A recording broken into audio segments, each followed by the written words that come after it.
Hey sister friends, it's Terry from Sisterhood of the Traveling Brush, and today I'm going to show you how I get a smooth, streak-free finish using top coats, specifically in this instance Gator hide. I'm going to show you what all I'm going to use, what all I have used already. I'll put some pictures in right here because I can't zoom in close enough, but it's a little bit streaky up here, and that's absolutely normal with a water-based top coat. So we'll discuss that, move forward from here, and hopefully this will be useful information for you. I appreciate you tuning in. If it's your first time here, hey, welcome, and please subscribe and get the notification button. We have 2 videos a week here every Tuesday and Thursday. If there's something that you want to know about that I haven't done one on, just let me know, and I would be happy to do my best to share the information with you, or find out and get somebody else to share it with you. But I appreciate you being here, so let's get on to it. I painted this desk. This is a commission for a customer. I painted this in a custom color, which I made here. It was Dixie Belle paint, and it's 50-50 collard greens and gravel road. After I got, well, this was slick. Let me just go back to the beginning. We cleaned the whole thing with white lightning. My grandson did that for me, Shelton. Shout out Shelton. And then we put on 2 coats of slick stick on top because this was kind of a laminate type surface. It wasn't, it was like a veneer that had a thick factory finish on it. We'll just put it that way. So it was slick. We scuff sanded it a little bit, but this is, you know, going in a man's office, and I wanted it to be as strong of a paint finish as it could be. So we put 2 coats of slick stick to make sure the paint stuck to a slick surface. I put on 2 coats of the paint. Then I put on 1 coat of clear coat satin. In my opinion, is the best way before you use Gator hide. A lot of times you can get more of a streaky look with this, but this is a heavy duty, water resistant. You can sit here with your, you know, cup of coffee on top of it later on, or your bottle of water or whatever, and it's not going to ruin the finish because it gets too wet. It probably wouldn't with enough coats of whatever. It's not going to yellow like a, you know, an oil-based poly. And I try really hard to keep toxic stuff out of my life. So I don't use, you know, things that have, you know, VOCs and all that stuff. So I try to use water-based natural products. So that's my procedure for that. But because this is a chalk mineral paint, it's going to have a little bit of chalk to it that's going to absorb that first top coat, or wax, or what hemp oil or whatever you put on it. I always put a coat of the satin top coat on there first because it sinks into the finish a little bit, seals all those like open pores, and then I come back with my Gator hide. So that's my first trick to you. So I put a coat of clear coat satin on there. This is like a 200 grit sponge. So I went over it, staying in a straight line, going with the wood grain, gave it a little bit of tooth to hold the next coat.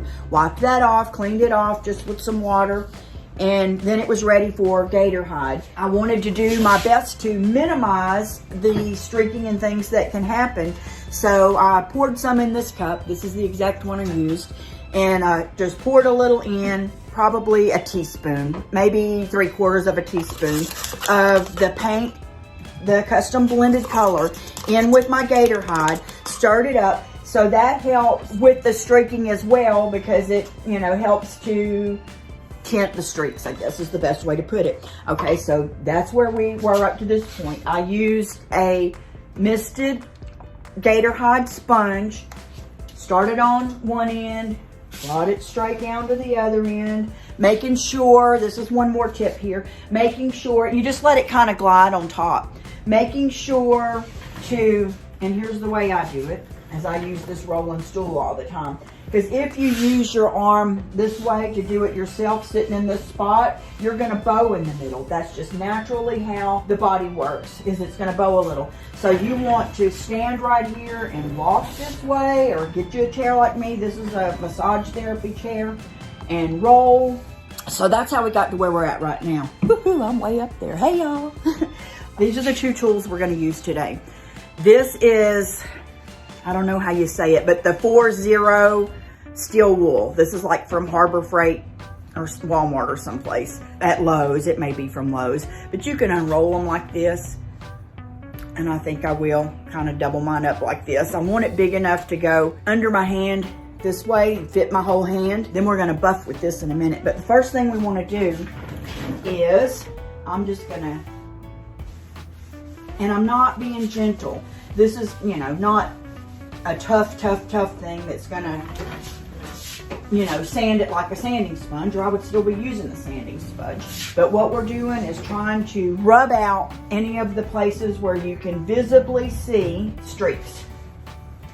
I'm not having to be gentle. I'm going right now with the wood grain, but you don't have to. If you in the middle can go like this and try to get them smooth, and then go back in the end and push back. So I'm going to continue this a minute until I get the whole thing done. I'm estimating it'll take me 15 minutes or so to do this part, but it will be well worth it, and the beauty of the finish we get in the end.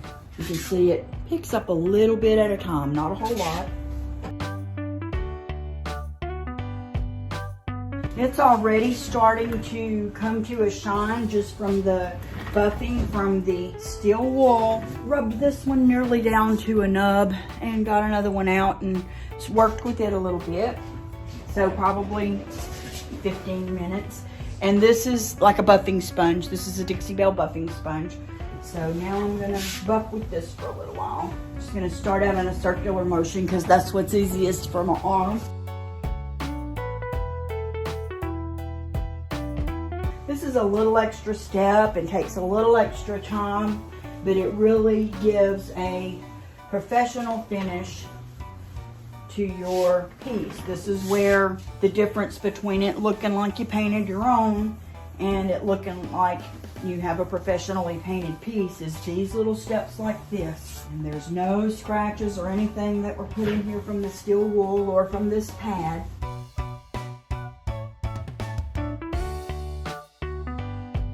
So that's it. That's how you get a buff to a shine, good gator hide, solid, heavy duty, tabletop worthy finish with gator hide. Thanks for watching. Make sure to subscribe, and I'll see you in a day or two with another video.